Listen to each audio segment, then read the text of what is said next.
Alors, bonjour et bienvenue donc sur ce nouveau cours en screencast concernant le logiciel Flash et plus particulièrement en ActionScript 3. Nous allons voir maintenant donc comment créer dynamiquement un menu.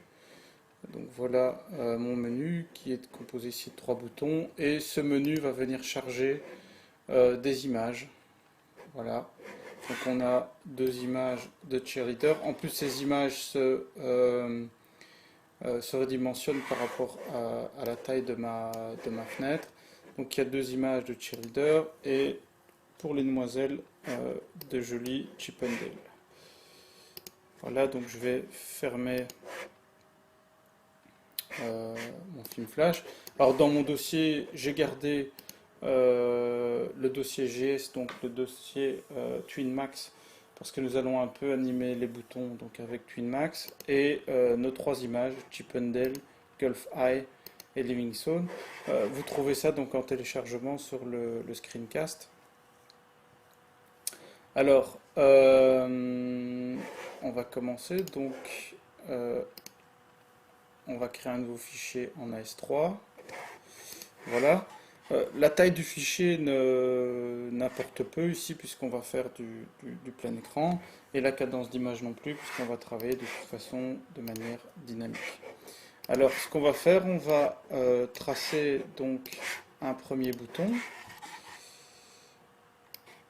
Ce bouton, on va le dimensionner à 120 sur 25. Voilà. Et on va l'enregistrer via F8, FNF8. On va le nommer bouton, l'alignement en haut à gauche, le type en clip. Et ici, donc, on va cliquer sur avancer et on va créer une liaison. C'est-à-dire qu'on va créer une nouvelle classe. Donc, exporter pour ActionScript. Et cette classe, on va l'appeler la classe bouton en majuscule. Donc, voilà, yes, ok. Ce bouton, on peut l'enlever et on va directement faire un lien depuis la scène. Donc, en ActionScript, on va voir comment aller chercher dans la bibliothèque un bouton depuis la classe. Donc, on va créer une variable qui va s'appeler bouton. Et cette variable bouton va faire référence à notre classe. Donc, notre classe bouton, cette fois-ci en majuscule. Et cette variable sera égale à un nouvel élément de la classe, donc un new bouton, parenthèse, parenthèse, point virgule. Et on va faire un aChild. Donc aChild, bouton. Ça veut dire qu'on va ajouter notre bouton, notre nouvelle variable, notre élément de la classe bouton, à la liste d'affichage. Autrement dit, à notre plan de travail. Voilà, on va enregistrer. On va appeler ça Flash Core 50. Voilà, je vais faire un contrôle. Voilà notre bouton. Alors, notre bouton est là. On va en ajouter 3 dynamiquement, toujours. Et donc, on va aller rechercher notre... Ce qu'on va faire, c'est... pardon. On va créer un movie clip vide. Nouveau symbole. On va l'appeler conteneur. Toujours en clip. Et nous allons donc l'exporter en conteneur en majuscule. Voilà. Ok. Donc on est dans conteneur. On va le laisser vide. Voilà. Et ce qu'on va venir faire, c'est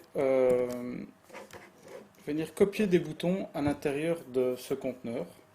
Et ce conteneur, on va pouvoir le déplacer. Comme ça, on aura un élément qui va déplacer l'ensemble du menu. Donc on va taper var menu, qui sera une variable de conteneur, et qui sera un new conteneur. Donc un nouvel élément de conteneur. On va faire un aChild. Donc on va ajouter menu à la liste d'affichage, donc menu existe, et on va changer ici donc le var bouton. On va venir le copier dans menu. Donc on va faire un menu point addChild bouton. Alors visuellement, ben, ça ne change pas beaucoup, sauf que on a un premier élément qui est conteneur, et maintenant à l'intérieur de cet élément, nous avons donc nos boutons. Enfin, en tout cas le bouton, le premier bouton. Voilà. Alors, on peut remarquer que le fichier flash se déplace, en fait, quand on agrandit la fenêtre. Alors, pour faire du plein écran, on va travailler ce qu'on appelle le stage. Donc, ici, je vais mettre menu pour s'y retrouver. Hein. Et ici, on va travailler le stage, qui est donc notre plan de travail. Alors, on va faire un stage .scale mode, et ça va être égal à stage scale mode .noscale, donc pour éviter l'agrandissement de notre film flash, et on va aligner, donc on va faire un stage.align égale stage align en top left, donc top underscore left. Voilà. Et voilà, donc quand on agrandit notre fenêtre, le film flash ne se déforme plus et reste bien accroché en haut à gauche de notre fenêtre. Voilà. Alors, ce qu'on va faire, c'est ajouter dynamiquement 3 boutons. Et pour ça, on va utiliser une boucle for. Donc, for variable i qui est un nombre qui est égal à 0. Alors, tant que i est plus petit que 3, on va réitérer la boucle et on va réitérer à chaque fois, à chaque passage, un i++. Donc ça, vous connaissez hein, la boucle. Et dans cette boucle, on va à chaque fois venir ajouter un bouton. Donc on va enlever ceci, on va venir copier notre variable bouton, new bouton. On va à chaque fois ajouter un bouton au menu. Et ce qu'on va faire, c'est déplacer à chaque fois notre bouton en Y. Donc on va faire un bouton.Y égale i que multiplie 30. Voilà. Voilà nos 3 boutons.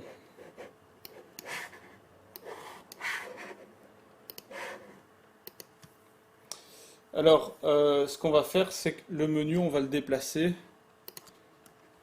Alors, ici, on va faire un menu X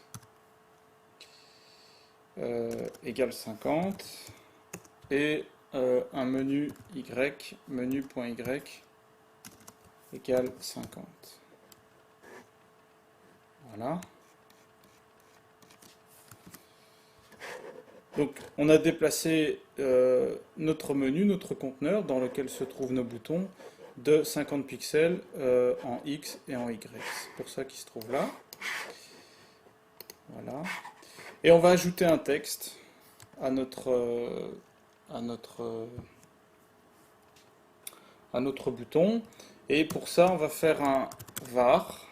On va créer un var bouton texte qui va être un text field, un champ texte en fait. Et on va créer donc cette variable va être un nouveau champ texte, new text field. Et on va faire un menu, pas menu addChild pour ajouter à chaque passage ce bouton txt, bouton texte. Voilà. Et on va déplacer ce bouton texte, bouton txt.y en i multiplié par 30. Et on va lui afficher un bouton txt.text égale, pour l'instant on va l'appeler, on va afficher du texte qui va être bouton.